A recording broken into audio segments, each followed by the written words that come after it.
और फिर तीसरी बात कही विरक्त, मेरे विषय से जिसकी सहज विरति हो गई है, यह गुण साधनते नहीं हुई। यहां तो कहना पड़ेगा भाई ये साधन से नहीं होता, ये अपने करने से नहीं होता। तुम्हारी कृपा पाव हुई हो। एक बात सदा स्मरण रहे, विषयासक्ति आपको लाख गंगा जी में स्नान करने पर भी पवित्र नहीं रहने दे सकती। आसक्ति आपको पवित्र नहीं रहने देगी। आसक्ति वस्तु में हो, आसक्ति व्यक्ति में हो, पर वो आपको पवित्र नहीं रहने देगी। और भगवान का भजन तो भाई ये तो अमलात्मा जनों का कार्य है। बाकी तो भाई सब अपने स्वार्थ का भजन कर रहे हैं। भगवान का भजन तो ऐसे जन करते हैं, परमहंस सारग्राही बुद्धि है जिनकी, गुरु कृपा से जिनको बोध हो गया है। तभी भगवान ने कहा प्रथम भक्ति संतन करी संगा, दूजी रति मम गुरु पद पंकज सेवा, तीसरी भक्ति अमान। बोले जब गुरुदेव प्रसन्न हो जाएंगे तब कोई हमारा भजन करेगा। चौथी भक्ति मम गुणगन करही कपट तज गान। पहले संत करता है, पारस में और संत में बड़ो अंतरो जान, लोहा कंचन करे ये कर दे आप समान। हमारे बाबा कहा करते थे, बोले गुरु कौन होता है? बोले जो गुरु बनाता है वही गुरु होता है, जो गुरु कर दे वही गुरु है। जिसके पास जाकर चेला जीवन भर चेला ही बना रहे, कैसा गुरु हुआ? और वो टीचर कैसे अच्छा माना जाएगा कि उसकी क्लास में पढ़ने वाला बच्चा आगे बढ़ ही नहीं रहा? उस अध्यापक को आप कैसे अच्छा मानोगे, कैसे उत्तम मानोगे? तो बाबा कहा करते थे, बोले गुरु कौन? जो गुरु कर दे। और वस्तुतः यही होता है। दीपक सो लग दीपक होई। प्रबोधानंद सरस्वती पाद महाप्रभु की शरण में गए, महाप्रभु की कृपा दृष्टि हुई। जो महाप्रभु के हृदय में झलक रहा था, जो महाप्रभु के रोम रोम में रम रहा था, बस उसी एक क्षण के बाद कोई प्रबोधानंद सरस्वती के हृदय में भी हिलोरे लेने लगा। दीपक सो लग दीपक हुई। एक क्षण पहले बात कुछ और थी, एक क्षण बाद बात कुछ और हो गई। व्यग्र घूमते थे विवेकानंद, विवेकानंद नहीं नरेंद्र। पिपासु थे, जानना चाहते थे। वो जो प्यास थी वो चैन से बैठने नहीं देती थी। कौन है भगवान, कहां है भगवान, कैसा है भगवान? जो मिले उससे यही पूछते थे, देखा है भगवान को? अच्छा कोई तो ये भी कह देते थे देखा है, फिर मुझे दिखा सकते हो? मौन हो जाते थे वो लोग, दिखा नहीं सकते। क्योंकि ये सामर्थ्य भी किसी समर्थ महापुरुष की होती है। अनुभवी साधक तो बहुत हैं, आप में से भी जितने लोग आप यहां पर बैठे हैं, मैं जानता हूं कुछ अनुभवी साधक हैं जिनको श्री जी की कृपा से नाम और धाम के रस स्वरूप का कुछ अनुभव हुआ है। स्वयं अनुभव होना एक बात है, पर किसी को अनुभव करा देना ये तो बड़ी विशिष्ट सामर्थ्य है ना। उसी को महापुरुष कहते हैं। फिर अंततः पहुंचे रामकृष्ण परमहंस ने, बस अपने पांव का अंगूठा स्पर्श कराया आज्ञा चक्र को, शक्तिपात किया, एक क्षण में नरेंद्र को विवेकानंद कर दिया। एक क्षण लगा। तो गुरु वही होता है जो गुरु कर दे, जो गुरु बना दे। तो पहले गुरु बनाता है, उसको सारग्राही करता है।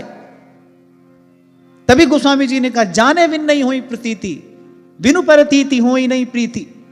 भक्ति रसायनम में मधुसूदन सरस्वती पाद भक्ति की यही व्याख्या देते हैं। महात्मय ज्ञान पूर्वक जो भक्ति की जाती है वही शुद्धा भक्ति है, जिसमें भगवान के महात्मय का ज्ञान है, भगवान के स्वरूप का ज्ञान है। कौन है भगवान? हाँ ठीक है, भाव के भूखे हैं, बड़े सीधे हैं, बड़े सरल हैं, हम लोगों के हजार हजार अवगुण भी नहीं देखते, बड़ी सहजता से हमको मिल जाते हैं, पर ये सब होने पर भी हैं तो भगवान ही। इसीलिए रास लीला का गान जब भगवान वेदव्यास ने किया तो पहला शब्द कहा भगवान अपि तारात्रि शरदोत्फुल्ल मल्लिका वीक्षरंतु मनश्चक्र योग माया उपाश्रित। कि कोई भी इस लीला का श्रवण करके अपने मन में अनर्थ का चिंतन न करे, ये भगवान की लीला है। ये मैं जिनकी लीला गा रहा हूं वो कौन है? षडैश्वर्य पूर्ण भगवान है। कृष्णस्तु भगवान स्वयं भगवान है। इसलिए सावधान होकर श्रवण करना, भगवान में नर बुद्धि ना हो जाए, हो जाती है ना। अब भाई भगवान अभिनेता ही ऐसे हैं, अगला श्लोक देवता यही कहेंगे। तो सबसे पहले गुरु की कृपा से कोई परमहंस हो जाए, सारग्राही हो जाए। अच्छा ये कोई उपाधि नहीं है, ये स्थिति है। परमहंस किसी उपाधि का नाम नहीं है। कभी कभी तो मैं देखता हूं बाहर गाड़ी जा रही होती है ना, तो आगे वो प्लेट लगी रहती है, उस प्लेट पे लिखा रहता है अनंत श्री विभूषित 1008 परमहंस और भी जाने क्या क्या। तो प्लेट पे लगाने वाली उपाधि नहीं है परमहंस, ये तो चेतना की स्थिति का नाम है। और ये गुरु कृपा से ये स्थिति प्राप्त होती है, गुरु प्रसाद। इसके मूल में गुरु का प्रसाद है, गुरु का अनुग्रह है। तो परमहंस और फिर कहा परिव्राजक, सन्यासी। और सन्यासी कैसा सन्यासी? वेश विशेष वाला सन्यासी नहीं, यो न द्वेष्टि न कांक्षति, जो राग द्वेष से मुक्त है, जो द्वंद्वातीत हो गया है, वो सन्यासी। और फिर कहा विरक्त, विषय से जिसकी सहज विरति है, सहज ही नहीं जाता है मन उस ओर। उसके मूल में क्या है? उसके मूल में गुरु की कृपा से और अंतर में, क्योंकि गुरु की कृपा से तत्व को जाना, जानने से प्रतीति हुई, प्रतीति से प्रीति, प्रीति से भक्ति दृढ़ हुई। और जहां राम तहां काम नहीं, जहां काम नहीं राम। जैसे ही भगवान के प्रति प्रेम का स्फुरण होगा, आपको पहले भी मैंने कहा था, जैसे ही छू लेगा प्रेम आपको, केवल स्पर्श करेगा। अरे साधारण सी पारस मणि का ये गुण होता है, देखते देखते लोहा सोना होता है। छूते ही लोहा था, कोई विशेष मोल नहीं था, सोना होते ही रूप बदला, गुण बदला, धर्म बदला, मोल बदला, सब कुछ बदल गया स्पर्श से। लीला करके दिखाते हैं ना भगवान प्रकृति में। अरे देखो, एक साधारण सी वस्तु की ये महिमा है, मोल तोल सब फिर गए। और जब भगवत प्रेम स्पर्श करता है, छू लेता है, जब वो नन्ना सा उसका सीकर जब कोई जीव प्राप्त कर लेता है, कहां रह जाता है फिर संसार का विषय। मैं दोनों कान पकड़कर और बड़ी विनम्रता पूर्वक केवल गुरु कृपा का आश्रय लेकर ये बात कह रहा हूं, क्योंकि भाई बड़ी लंबी यात्रा करनी है और ना जानो छिनंत कवन बुद्धि घटई प्रकाशित। पर गुरु की कृपा से ऐसा किंचित अनुभव प्रसाद स्वरूप प्राप्त हुआ। वस्तुतः ऐसा ही होता है, जैसे ही छूता है प्रेम, आप लाख चाहो नहीं जाएगा मन उस ओर। हाँ, लेकिन ध्यान रखना, मैं बार बार एक शब्द का पुनः प्रयोग कर रहा हूं, इसके मूल में है केवल गुरु की कृपा। कृपा कृपा एह गुण साधन ते नहीं हुई। कोई सोचे कि मैं अपने बल से, अपने साधन से शुद्ध हो जाऊंगा। अपने बल, अपने साधन से सिद्ध हुआ जा सकता है। तपस्या करके, अनुष्ठान करके, मंत्र जप के, जब तप से सिद्ध तो हुआ जा सकता है, शुद्ध नहीं हुआ जा सकता। तो बोले परमहंस परिव्राजक विरक्त महात्मा, जब आत्म संयम रूप परम समाधि से भली भांति आपका चिंतन करते हैं, जैसे महाप्रभु कह रहे हैं, काहे कृष्ण भजत नहीं नीके। कह रहे जब भली भांति आपका चिंतन करते हैं, कैसे? वो यम नियम आसन प्राणायाम वाली समाधि नहीं, बोले कहा जब आत्म संयम रूप परम समाधि से। ध्रुवदास जी कह रहे हैं, ऐच खेच या मन को वृंदावन में लाए। आत्म संयम रूप समाधि से जब ऐसे परिव्राजक परमहंस विरक्त महात्मा जब भली प्रकार से आपका चिंतन करते हैं, अरे साधारण भी आप अपने घर के सेवक सहयोगी को कहते हो ठीक से काम करना, सावधान होकर करना, ठीक से काम करना। तो ऐसे ही जो ठीक से भजन कर रहा है, एक है लगा है, कभी ऐसे कभी वैसे कभी कैसे ना, पर जो इसीलिए महाप्रभु जी ने नीके शब्द का प्रयोग किया। काहे कृष्ण भजत नहीं नीके, भली प्रकार से आत्म संयम रूप समाधि से। और कल इसकी थोड़ी सी चर्चा हमने की थी। आत्म संयम अर्थात समेटना अपने मन को। आज लगोगे, आज चलना शुरू करोगे इस ओर, 2-4 कदम चलोगे, फिर थक जाओगे, उपरत हो जाओगे, क्योंकि मन को इसका अभ्यास नहीं है, मन को इसकी आदत नहीं है। जन्म जन्म से मन को जिसका अभ्यास है, मन पंछी तो उड़ उड़ के वहीं जाएगा ना। तो आज चलना शुरू करोगे, 2-4 कदम चलोगे, थक जाओगे, उपरती हो जाएगी, you would like to give up. आपको लगेगा कि नहीं, ये मार्ग हमारे लिए नहीं है, पर चलना होगा। फिर चलोगे, पहले 2 कदम चल के थक जाओगे, फिर 4 चल के थकोगे, फिर 6 चल के थकोगे, पर होगा यही। तभी संत कह रहे हैं, तेरी बनत बनत बन जाए। बनते बनते बात बनती है। धीरे धीरे ये आत्म संयम रूपी ये स्थिति प्राप्त होती है। सिमट गया मन सब ओर से। हमारे यहां रसिकों के लिए एक शब्द का प्रयोग किया जाता है, बोले बड़े निपटे हुए रसिक हैं, सब ओर से सिमट गया मन। अब और ठौर न जाने न मन चले, देवदास जी बता रहे हैं। वो इसी आत्म संयम का ही संकेत कर रहे हैं। अब और ठौर न जाने न मन चले। और अध्यात्म का अर्थ होता भी क्या है? अध्यात्म का सीधा सीधा अर्थ है आत्म संयम, स्पिरिचुअल सेल्फ कंट्रोल, आत्म संयम। यहां सेल्फ से मतलब शरीर नहीं है, यहां सेल्फ से मतलब मन बुद्धि नहीं है, यहां सेल्फ से मतलब है आपकी चेतना, आप, सेल्फ कंट्रोल, मैं। और मैं आपसे हमेशा कहता हूं ना, आप कभी नहीं कहते मैं मन, मैं बुद्धि, मैं शरीर, आप कहते हो मेरा मन, मेरी बुद्धि, मेरा शरीर। इसका मतलब आप मन, बुद्धि और शरीर से कुछ और हो। वो जो कुछ और है ना, उसी का संयम अध्यात्म है। क्योंकि स्पिरिचुअल आजकल बहुत ट्रेंडिंग में है ना ये वर्ड, स्पिरिचुअल। जिसको देखो वो स्पिरिचुअल डिस्कशन कर रहा है, स्पिरिचुअल बात, spiritual discussion, let's talk some spiritual. अच्छा, लोग कहते हैं नहीं, we are not religious, we are spiritual. पूछ लो रिलीजियस क्या होता है, स्पिरिचुअल क्या होता है, नहीं पता है। बिना रिलीजियस हुए कोई स्पिरिचुअल हो जाएगा? बिना धर्म पालन के, बिना महापुरुषों के दिए इस अनुशासन के, बिना आचार संहिता के कोई पहुंच जाएगा वहां पर? यही तो थोड़ी देर पहले कह रहा था, बात है भाई, बनाओ। केवल जवानी तो हिलानी है और थोड़ी चटक मटक आती है तो फिर तो कहना ही क्या है। भगवत रसिक देव तो कह ही नहीं, वो नाचे गावे, चित्र बनावे, करे कावे चटकीली, पर सांच बिना हरि हाथ न आवे, और सब रहनी है ढीली।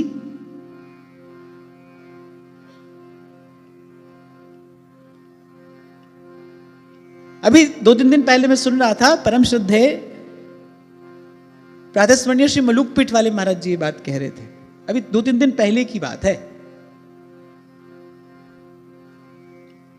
विचार करने की बात है। बिना पढ़े लिखे, बिना परिश्रम किए, जिसने कॉलेज में जाकर एमबीबीएस भी नहीं किया है, उसको उस विषय का कोई ज्ञान नहीं है, और वो अपने नाम के आगे डॉक्टर लगा ले, और केवल डॉक्टर ही नहीं लगाए, क्लिनिक खोल के भी बैठ जाए, उसके साथ क्या किया जाना चाहिए? क्या होता है उसके साथ? आज नहीं तो कल बड़े घर ही तो पहुंचेगा भाई। बिना डॉक्टर बने, पहले तो अपने नाम के आगे डॉक्टर लगाया, फिर इतना ही नहीं, क्लिनिक खोल के बैठ गए, इलाज भी कर रहे हैं लोगों का। आप सोचिए कितना बड़ा अपराध है ये तो कानून की दृष्टि में भी अपराध है ना, दंडनीय अपराध है। ऐसे व्यक्ति को दंड दिया जाता है 420, जो तो सीधी सीधी बेईमानी है। और भी जाने कितनी धाराएं लग सकती हैं। ऐसे ही बिना शास्त्र का अध्ययन किए, बिना सम्यक प्रकार से उसका चिंतन अनुशीलन किए, बिना गुरुजनों के चरणों में बैठकर उसकी शिक्षा पाए, ऐसे ही अपने नाम के आगे किसी भी शास्त्र का नाम लेकर आचार्य लगा लेना, और केवल नाम ही नहीं लगाना, इस स्थान पर बैठकर उपदेश करने लगना, यह भी तो एक दंडनीय अपराध है।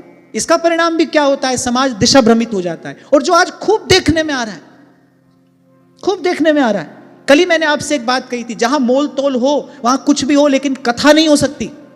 इस भागवत कथा के मूल में सबसे पहली घटना ही तो यही घटी, जब देवता लोग वो स्वर्ग का अमृत लेकर आए, तो सुखदेव जी महाराज ने कहा कुछ श्रद्धा भाव लेकर आते तो तुमको हम कथा का अमृत कुछ एक आध श्लोक सुनाते। अरे पर तुम तो व्यापार करने आए हो, तुम कहने आए हो इसके बदले में ये दे दो। ये कोई खरीदने बेचने की वस्तु है? ये कोई व्यापार की वस्तु है? और मैं सदा से एक बात कहता हूं भाई, व्यापार हमेशा उभय पक्षीय होता है, वो दो पक्षों से होता है, उसमें एक अपराधी नहीं है। खरीदने वाला और बेचने वाला दोनों ही अपराधी हैं, बराबर के अपराधी। तो हम कहां थे? स्पिरिचुअल, अध्यात्म। उसका सीधा सा अर्थ है आत्म संयम, स्वयं पर नियंत्रण। गुरु की कृपा से पहले आपने सन्मार्ग को जाना।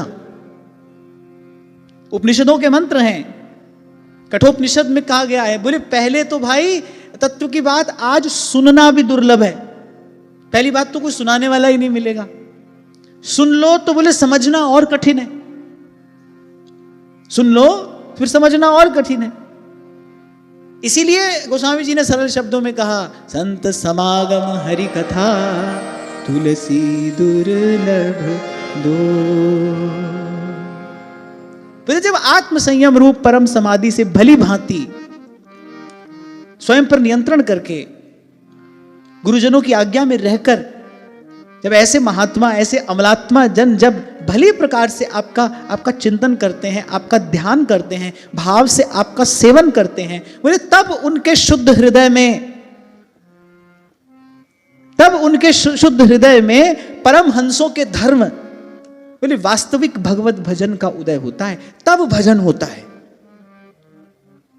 बड़ा सुंदर क्रम कहा है ये श्री रघुनाथ जी ने शबरी जी से, भाई यहां से शुरू करो, प्रथम भक्ति संतन करी संगा, जाओ बैठकर सुनो।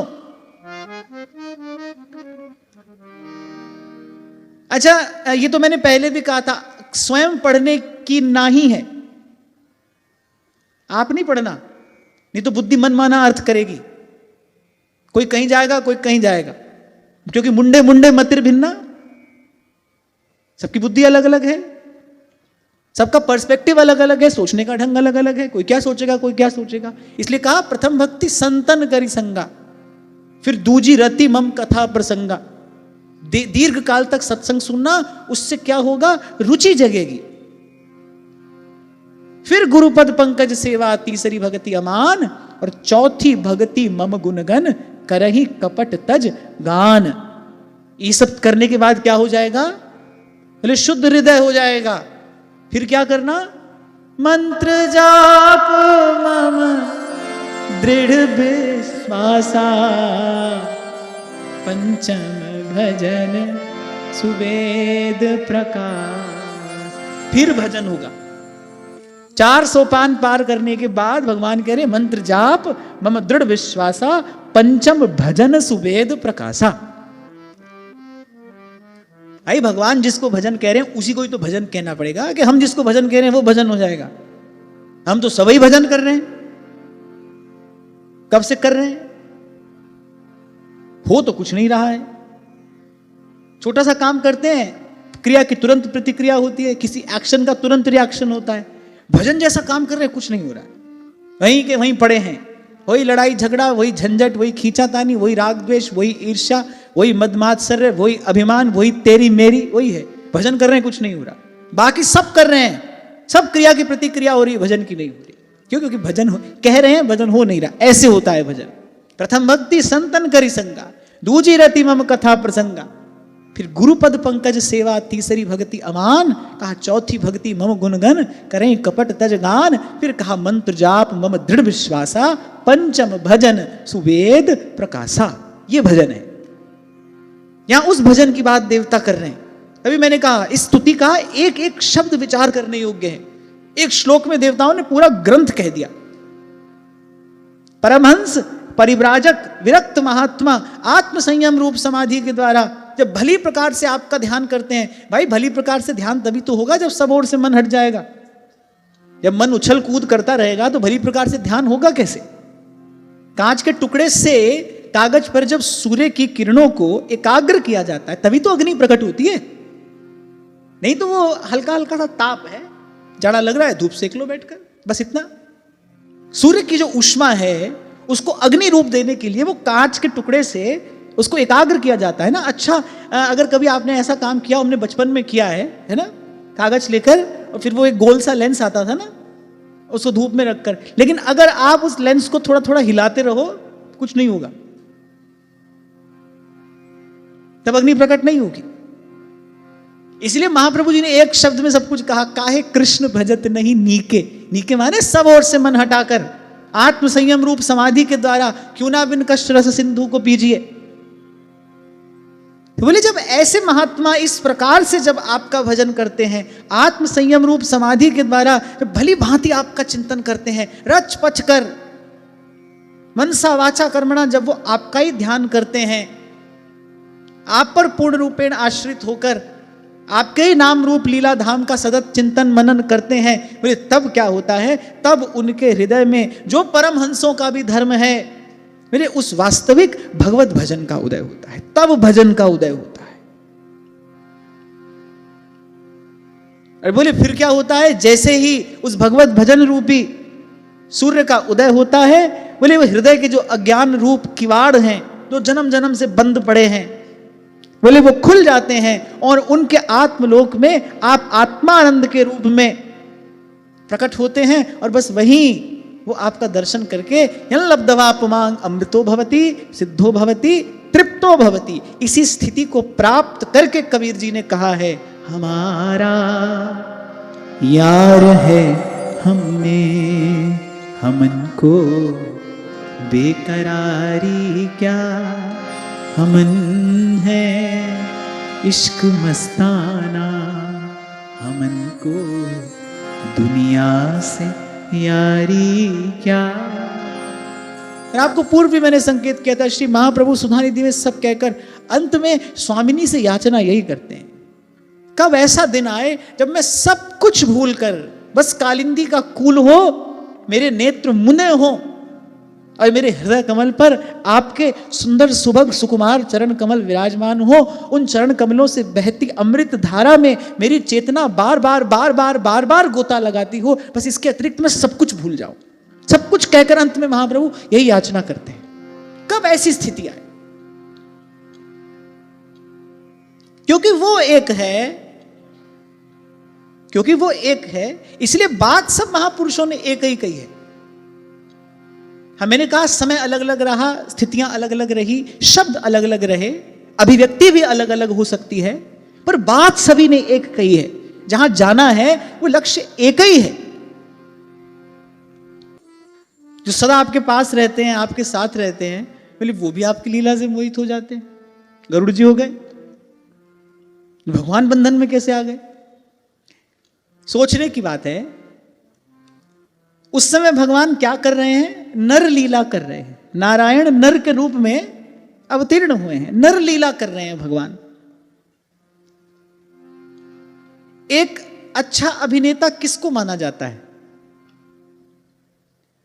जो अपने अभिनय में इतना रम जाए कि उसके अभिनय को देखने वाला उसके वास्तविक व्यक्तित्व को भूल जाए और उसके अभिनय को ही सत्य मान बैठे, वही अच्छा अभिनेता है। ऐसा ही तो होता है ना।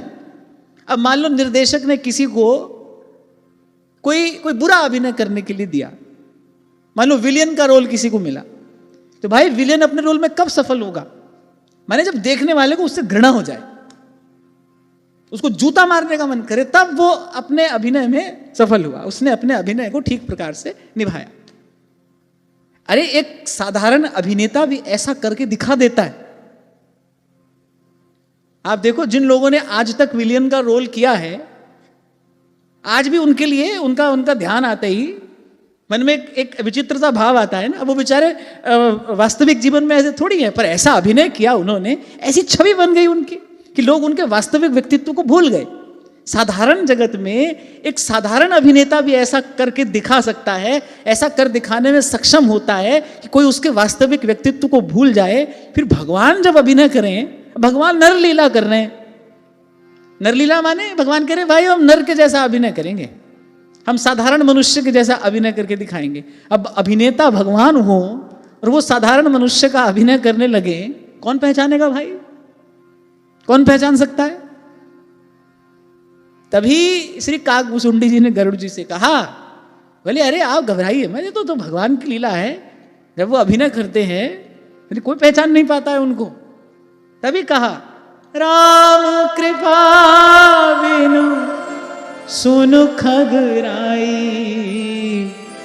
जानी न जाए राम प्रभुता। कठोपनिषद का मंत्र है, अणोरणीयान महतो महीयान आत्मा से जंतोर निहितो गुहायान तमक्रतु पश्यति वीत शोको धातु प्रसादान महिमानमात्मनः। सोई जाने जिहि देहु जनाई। नहीं तो कोई नहीं जान सकता है। एक छोटा सा उदाहरण मैंने आपको दिया। अरे एक साधारण अभिनेता में भी इतनी सामर्थ्य होती है। थोड़ी देर के लिए आप अपने आप को भी भूल जाते हैं और उसके वास्तविक स्वरूप को भी भूल जाते हैं। वो ले जाता है आपको जहां ले जाना चाहे। फिर ये तो भगवान है। जब वो नर लीला करते हैं, ब्रह्मा जी मोहित हो गए।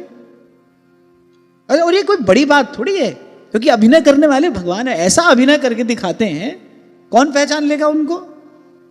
छाछ गिर रही है सखा के मुख से, वहीं से चाट रहे हैं। हम तुम भी सोचे। ब्रह्मा जी ने कहा ये कैसो भगवान है? अरे क्या ये भगवान है? बस इतनी सी बात ही तो मन में आई, क्या ये भगवान है? संशयात्मा विनश्यति। क्या ये भगवान है? क्या ऐसे भगवान हो सकते हैं? अब बस गलती ब्रह्मा जी से ये हुई, ब्रह्मा जी को किसी महात्मा के पास जाकर, ब्रह्मा जी को किसी संत सदगुरु के पास जाकर ये अपने मन का रोग बताना चाहिए था। गरुड़ जी ने यही किया कि भाई इस प्रकार हमारे मन में संशय उत्पन्न हो गया है, हम थोड़े व्याकुल हैं, इस रोग की औषधि हमको दीजिए। ब्रह्मा जी ने कहा भाई हम तो पितामह हैं, हमारा गुरु कौन है, हम आप ही जगत गुरु हैं। ब्रह्मा जी ने कहा हम जरा देखते हैं क्या ये भगवान है। ठाकुर जी ने कहा ठीक है हम आपको दिखाते हैं कि हाँ हम भगवान हैं। ब्रह्मा जी ने कहा ठाकुर कहा कि हम जरा देखें कि क्या ये भगवान है। ठाकुर जी ने कहा ले आपका मनोरथ पूर्ण करते हैं, आपको दिखाते हैं कि हाँ हम भगवान हैं। बड़े आनंद से सुनाया करते थे राधा स्वर्णीय श्री अखंडानंद जी महाराज। तो ठाकुर जी जब पहुंचे ना ब्रह्मलोक में ब्रह्मा जी से पहले, तो भीतर जाते जाते द्वारपालक को कहेंगे, बोले अभी एक बहुरूपिया आएगा, बोले हमारा ही रूप धर के आएगा, भीतर घुसने मत देना और 2-4 लगा देना। अब ब्रह्मा जी ना यहां के ना वहां के, इत व्यवहार ना उत परमारथ, बीच ही बीच तो जन्म गमायो, ना यहां चैन है ना वहां चैन है।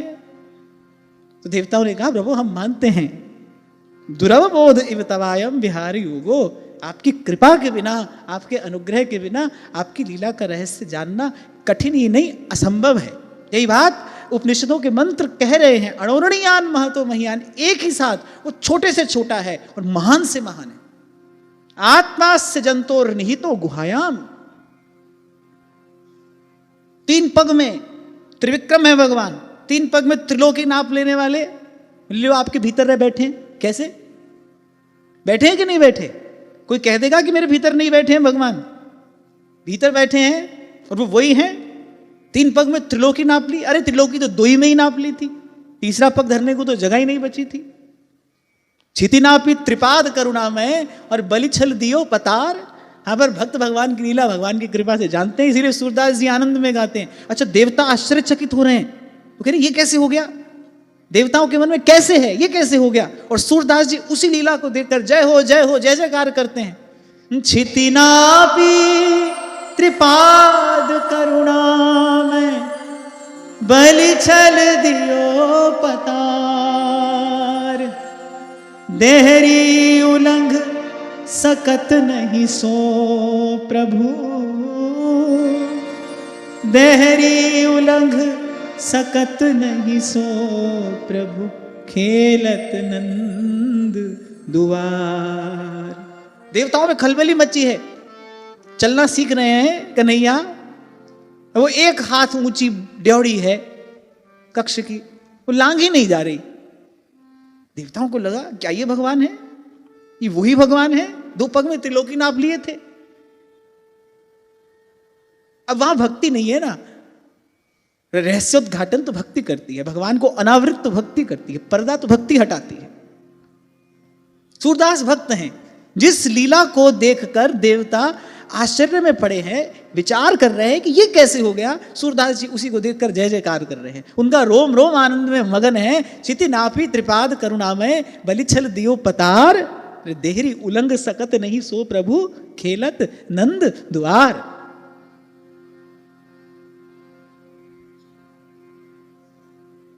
इसीलिए आज सत्र के आरंभ में मैंने कहा भाई जाने बिन नहीं होई प्रतीति और बिन प्रतीति होई नहीं प्रीति। 5वां सोपान है भजन, पंचम भजन सुवेद प्रकाशा, ये 5म सोपान है। वहां तक पहुंचा जाता है और कौन पहुंचता है, ये देवताओं ने इस श्लोक में कहा। परमहंस, परिव्राजक, विरक्त महात्मा आत्म संयम योग समाधि के द्वारा वहां तक पहुंचते हैं।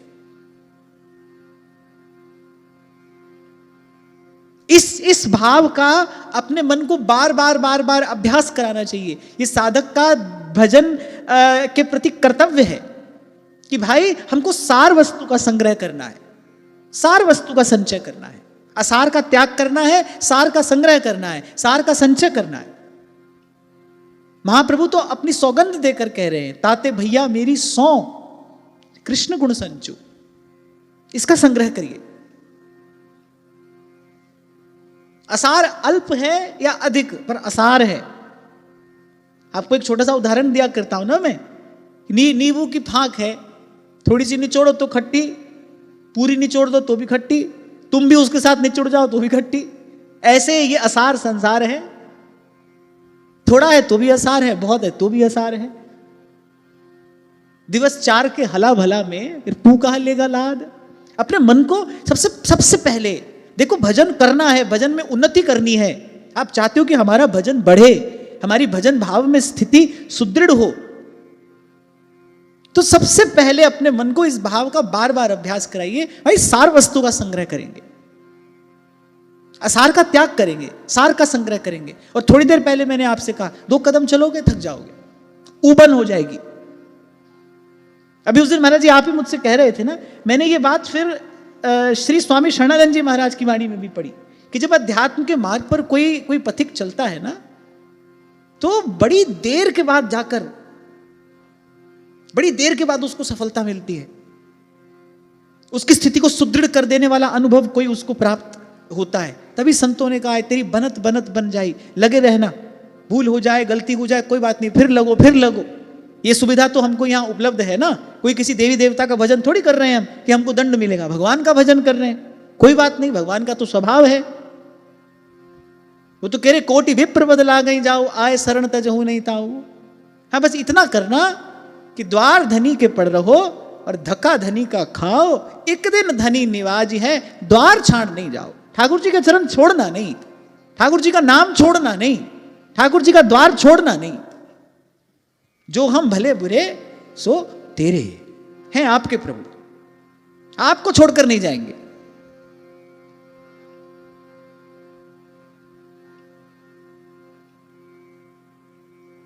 इसीलिए संत कहते बोले पीछे पड़ जाओ इनके। किसी ने पूछा कैसे पीछे पड़ जाए? बोले कभी इनका नाम पकड़ो, कभी इनका दर्शन करो, कभी इनकी लीला कथा सुनो, कभी इनके धाम में इनके चरणों में जाकर पड़ जाओ, पीछे पड़ जाओ इनके। ये तो सोचो ही मत कि हम योग्य हैं या बन जाएंगे। इस विचार को अपने मन से निकाल दो, हम कभी भगवान के योग्य बन जाएंगे, ऐसा तो कभी नहीं होगा, ऐसा कभी नहीं होगा। तभी तो संत कहते हैं कि नहीं दीनों पे आप दया करते, फिर दीनानाथ कहाते हो क्यों? इसीलिए तो आप दीनानाथ कहाते हो। तभी मैंने आपको कहा कि हम कोई किसी देवी देवता का भजन थोड़ी कर रहे हैं कि हम डरे हमसे भूल ना हो जाए, गलती ना हो जाए, दंड मिलेगा। कोई बात नहीं, अब भूल तो होगी हमसे। स्वामी जी तो यहां तक कह रहे मोसो ना बिगाड़ बे को, बोले मेरे से तो कोई अच्छा काम होगा ही नहीं, लो मैं तो तुम अच्छा जो कर रहे हो मैं तो उसको भी बिगाड़ूंगा। फिर भी हमारी बात आपको अंत में बनानी पड़ेगी, आपको छोड़ेंगे नहीं। अब आपके पीछे पड़े हैं, ऐसे पीछे पड़ जाओ ठाकुर जी के, कभी नाम से, कभी रूप से, कभी लीला से और कभी धाम से। हाँ तो मैं कह रहा था इस बात का अपने मन को बार बार अभ्यास कराए एक साधक कि मुझे असार का त्याग करना है, असार का संग्रह नहीं करना है। ये दुख का कारण है, ये क्लेश का कारण है। 2-4 दिन पहले हम बात कर रहे थे ना, दुख से छूटना है, दुख से मुक्त होना है, तो पहले जान तो लो दुख क्या है। अभी व्यक्ति को लगता है कि दरिद्रता दुख है, दरिद्रता दूर हो जाए मैं सुखी हो जाऊंगा, ले हो जाएगी दरिद्रता दूर। फिर व्यक्ति को लगता है कि मेरे शरीर का रोग दुख है, उसकी भी कोई ना कोई औषधि मिल जाएगी, वो भी आज नहीं तो कल दूर हो जाएगा, फिर सुखी हो जाओगे। फिर व्यक्ति को लगता है कि कोई हमको जानता पहचानता ही नहीं है, थोड़ी पद प्रतिष्ठा हो तो मेरा दुख दूर हो जाए, लो वो भी प्राप्त हो जाएगा। और जिनको ये सब प्राप्त है एक बार उनसे जाकर पूछ लो, भाई तुम सुखी हो?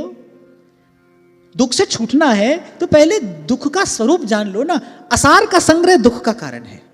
ये जो असार है ना, असार वस्तु जिसके पीछे लगे हैं हम सब, कर्मेंद्रियां, ज्ञानेंद्रियां, मन, बुद्धि, सब उसी के पीछे लगा है, उसी का संग्रह करने में लगा है। ये क्लेश का कारण है, इसी ने उलझा रखा है यहां पर। और ऐसी जड़ बुद्धि है, आपकी नहीं कह रहा हूं, मैं तो यहां कह रहा हूं, ऐसी जड़ बुद्धि है, कितना ही कह लो, कितना ही सुन लो, ढुर ढुर जाऊं। जो भाई कहती है ढुर ढुर जाऊं, आप ही कृपा करो, गह गह लेवो। मैं अनजान कछु नहीं जानू, भली बुरी को नहीं पहचानू। मैं अनजान कछु नहीं जानू, भली बुरी को नहीं पहचानू, पर जैसी तैसी तुम्हारी देव। प्रभु आपकी भोरी हित जन दीन की बिनती अवश्य यह मानिए, कोटि जन्मन की भिखारन पर आपनी पहचानिए। तो पहली बात तो ये, बार बार इस भाव का अभ्यास करो। आज आपके मन में जो संकल्प है ना, जो मन में इच्छाएं हैं, वो विचारों के अभ्यास ही हैं। वो एक विचार का बार बार किया हुआ अभ्यास ही है। एक चीज को आप बार बार सोचते हो, वो इच्छा का रूप ले लेता है। वो इच्छा फिर आपका संकल्प बन जाती है, वही संकल्प आपको संस्कृति में धकेलता है। कल आपसे कह रहा था ना, इसीलिए ऋषि कहते हैं तन्मे मनः शिव संकल्पमस्तु। किसी एक चीज को आपने सोचा, देखा, सुना, उसके बारे में सोचने लगे। अब जब उसको बार बार सोचा, गीता में भगवान ने यही कहा, विषय के चिंतन से क्या होता है, उसको भोगने की इच्छा। फिर बार बार उसको सोचा, उसको प्राप्त करने की इच्छा हुई। फिर उसको प्राप्त करने की इच्छा जब दृढ़ हो गई, वही संकल्प हुआ। अब भाई अगर वो संकल्प हो गया है तो वो आपको अपनी ओर खींचेगा, आपको वहां जाना पड़ेगा। शुभ संकल्प हो, सार वस्तु का संग्रह करना है भाई। सत्संग की कृपा से क्या प्राप्त हो रहा है? एक शब्द में उत्तर दो, सत्संग की कृपा से क्या प्राप्त हो रहा है? विवेक। विवेक माने सार असार का बोध। सीधी सी बात है ना। विवेक का क्या अर्थ होता है? सार असार का बोध। क्या सार है, क्या असार है? कह लीजिए, कृष्ण शरण गए तृष्णा जयी है, रे मन कृष्ण नाम कह लीजिए। तो पहली बात तो साधक सदा सर्वदा इस विमल विचार के चिंतन में लगा रहे, मुझे सार वस्तु का संग्रह करना है। मुझे अपना प्रयत्न, अपना पुरुषार्थ, ये जीवन, ये श्वास, ये अवसर मुझे सार वस्तु के संग्रह में लगाना है। और संत सदगुरु की कृपा से जो विवेक प्राप्त हुआ है, उससे यही समझ में आया, सार वस्तु तो भगवान का नाम है। सार भजन हरिवंश को, सेवक जी महाराज ने निर्णय दिया है, सार भजन हरिवंश को, यह सार वस्तु है। असार का त्याग करना है, असार को छोड़ते चलना है। कठिनाई होगी छोड़ने में। क्यों? क्योंकि उसमें ममता है, उसमें ममत्व है। जन्म जन्म के अभ्यास के कारण उसमें ममत्व है, उसमें आसक्ति है, उससे गाढ़ा बंधन बंधा है। उसको छोड़ना सहज नहीं होगा। फिर कोई बात नहीं, संसार के लिए भी बड़ी मेहनत करते हैं, खूब चक्की पीसते हैं संसार के लिए। थोड़ी मेहनत अपने लिए करते हैं, थोड़ी मेहनत अपने कल्याण के लिए करते हैं, थोड़ी मेहनत अपने जीवन को सुंदर बनाने के लिए करते हैं। अभ्यास करोगे तो करत करत अभ्यास, ये जो जड़मती है, जड़मती होत सुजान, बुद्धि की जड़ता दूर हो जाएगी। कुछ समय पहले किसी ने कहा था ना, नाम जप करने लगते हैं तो नींद आती है। तो महाराज जी शायद आपने ही कहा था कि किन संत ने कहा था कि बैठकर जपने में यदि निद्रा आती है तो फिर चलते फिरते नाम जप करना चाहिए, टहलते टहलते नाम जप करो। पर किसी भी प्रकार से भाई नाम जप तो करना ही है ना, भजन तो करना ही है ना। एक विधि से नहीं हो रहा है तो दूसरी विधि अपनाओ। डॉक्टर ऐसा नहीं करता है, एक रोग की अनेक दवाइयां होती हैं, एक दवाई काम नहीं करती तो दूसरी देता है, तो तीसरी देता है। रोग से मुक्त तो होना ही है ना। तो ऐसे ही एक विधि से मन नहीं लगता, दूसरी विधि से करके देखो। पर करना तो यही है, सार वस्तु का संग्रह करना है। और साथ साथ में यात्रा सही दिशा में जा रही है कि नहीं, इसको भी देखते रहना है। एक और बात मुझे यहां पर कहनी है कि भजन का एक और बड़ा, क्योंकि जैसे भगवान में सब विरोधाभासी गुण विराजमान है ना, ऐसे ही भगवान का भजन भी है। भगवान के भजन से आत्मा तृप्त भी होती है, लेकिन भगवान के भजन करने वाले को सदा अतृप्ति भी रहती है, उसको एक प्यास भी रहती है। आप ये जरूर देखना, कहीं आपको भीतर से ये तो नहीं लग रहा है कि हाँ भाई भजन कर रहे हैं, अच्छा भजन कर रहे हैं, बढ़िया भजन हो रहा है, कहीं ऐसा तो नहीं लग रहा है। क्योंकि मैंने देखा जो भजन में लगे हैं ना, उनको तो सदा अपने जीवन में भजन भाव का अभाव ही दिखाई पड़ता है। वो तो रोते रहे, बिलखते रहे, मांगते रहे। हम भोली सखी की वाणी की चर्चा करते हैं, तो आद्योपांत बस यही कह रही है, कृपा दृष्टि टुक हेरो, प्यारी मोहे ऐसो जीवन भावे, कब टेर टेर अकुलाऊं, कब रो रो कर मैं आपको पुकारूं। वो हृदय का सुख नहीं चाह रही है, कह रहे कब हृदय टूक टूक हो जाए। तो इसका अगर आप गहन विचार करो तो भजन में आपको कहीं संतोष तो नहीं हो रहा है। देखना कहीं आपको ऐसा तो नहीं लग रहा कि हम भजन कर रहे हैं, बहुत अच्छा भजन कर रहे हैं, बढ़िया भजन हो रहा है, चलो आज के लिए हो गया। यदि ऐसा है तो भाई कहीं ना कहीं भूल हो रही है। यदि ऐसा है तो कहीं ना कहीं पात्र में छिद्र है, क्योंकि भजन का ये लक्षण नहीं है, भजन का ये परिणाम नहीं है। वो तो एक साथ प्यारी जू को रूप मनो प्यास ही को रूप है। जितना लाल जी देखते हैं उतना देखने की ललक, पिपासा, अभिलाषा बढ़ती चली जाती है। गोस्वामी जी बड़ा सुंदर वर्णन करते हैं इस प्रसंग का। पहली बार जब श्री जनक नंदिनी जी ने श्री रघुनाथ जी का दर्शन किया और रघुनाथ जी ने श्री जनक नंदिनी का दर्शन किया तो बोले निरखी राम लोचन ललचाने। अब क्या है ना, सखियां सहचरियां भी साथ में हैं, घर की कुछ बड़ी बूढ़ी महिलाएं भी साथ में हैं। अब भाई लज्जा है, सीधे सीधे रघुनाथ जी की ओर देख भी नहीं सकती हैं। अब वो भी मर्यादा पुरुषोत्तम है, लेकिन बड़ा लोभ है, और देखें और देखें और देखें। ऐसे जब आप भजन कर रहे हो ना, जब आप भाव से प्रभु के भजन का माने भाव से प्रभु के समीप पहुंचे हो, तो ऐसा तो नहीं हो गया कि थोड़ी देर के बाद लगे बस आज का तो हो गया, अब कल करेंगे, तृप्ति हो गई, तो माने वो भजन नहीं हुआ ना, वो कुछ और था। इसलिए आज मैंने कहा पंचम भजन सुवेद प्रकाशा। भजन का अपना कुछ स्वरूप है, उसका अपना कुछ गुण धर्म है, उसके कुछ लक्षण हैं, उसके कुछ प्रभाव हैं, उसके कुछ परिणाम जीवन में स्पष्ट दृष्टिगोचर होते हैं। हाँ भाई ये भजन में लगा है, तृप्ति भी है। कैसी तृप्ति है? जहां ही लहे कछु लैन की चाह न ही में होए, सब कामनाएं निवृत्त हो गई जिसकी कृपा से। अब कुछ और नहीं चाहिए, अब कुछ और नहीं चाहिए। एक राम घनश्याम हित चातक तुलसी दास, अब कुछ और नहीं चाहिए। पर साथ साथ प्यास भी है, और निरंतर बढ़ने वाली प्यास है, निरंतर बढ़ने वाली प्यास है। लाल तृषा को सिंधु है। अरे यही तो यहां का रहस्य है, ना आदि ना अंत विलास करें दो, लाल प्रिया में भई न चिन्हारी। तो ये दो बात साधक सदा सदा ध्यान में रखे, इसका विचार करता रहे। पहली बात का अभ्यास करना है और दूसरी का साथ साथ विचार करना है। अभ्यास क्या करना है? किस विचार का अभ्यास करना है? सार वस्तु का संग्रह करना है, असार का त्याग करना है। और मैं कहता हूं इसमें भी असार का त्याग करना है। आप ये मत सोचो, आप कहो कि सार का संग्रह करना है।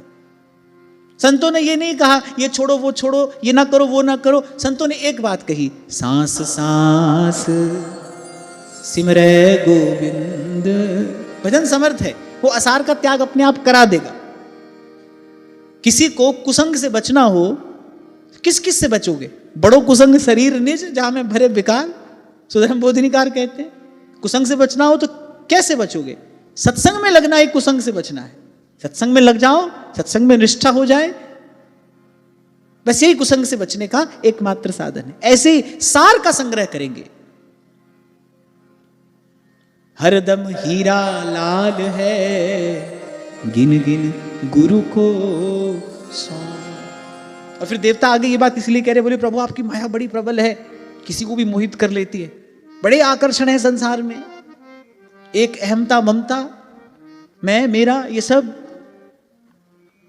अच्छा, श्रीमद् भागवत में तो स्पष्ट रूप से कहा, पूर्व के प्रसंग में बोले ये वेदवाणी रूपी रस्सियों से, बोले प्रभु आपने सब जीवों को बांध रखा है। वेदवाणी रूपी रस्सियां माने तुम स्त्री हो तुम्हारा कर्तव्य ये है, तुम पुरुष हो तुम्हारा कर्तव्य ये है, तुम माता हो तुम्हारा कर्तव्य ये है, तुम पिता हो तुम्हारा कर्तव्य ये है। बोले इन सब बातों से जीव बंधा है ना, कभी अपने कर्तव्य का विचार करता है, कभी धर्म का विचार करता है। पर श्रीमद् भागवत में ये बात स्पष्ट रूप से कही है, बोले जीव का परम धर्म तो भगवत भजन ही है। मात पिता और कुटुंब कबीला, सब मतलब के गर्जी, सुन लो मारी। तभी देवताओं ने कहा दुरवबोध इव तवायम विहार योगो। आपकी लीला का रहस्य जानना आपकी कृपा के बिना कठिन ही नहीं असंभव है। क्योंकि अगर कोई कहे कि ना आप करता है ना भोक्ता, उसी क्षण आप करता भोक्ता बन के दिखा देते हो। जैसे किसी को कोई चुनौती दे, ये काम करके दिखाओ, व्यक्ति कहता है ले अभी करके दिखाते हैं। ऐसे ठाकुर जी को कोई कहता है ना, कोई विद्वान अपनी बुद्धि के पेच लड़ाकर कहता है नहीं नहीं, ना वो करता है ना भोगता है।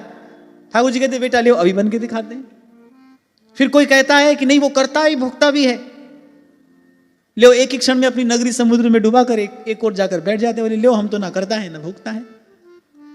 एक बात सदा स्मरण रहे, कोई प्रभु को उतना ही जानता है जितना वो जनाना चाहते हैं। बस ठाकुर जी को कोई उतना ही जानता है जितना वो जनाना चाहते हैं। इसीलिए श्री काकभूषुंडी जी ने ये सिद्धांत कहा है, वे राम कृपा बिन सुन खगराई। सुनिए ध्यान से, जानी न जाए राम प्रभु ताई। वो कितने बड़े हैं, उनकी सामर्थ्य क्या है, उनका वैभव, उनका ऐश्वर्य, उनकी प्रभुता कितनी है, अरे ये तो वो स्वयं भी नहीं जानते।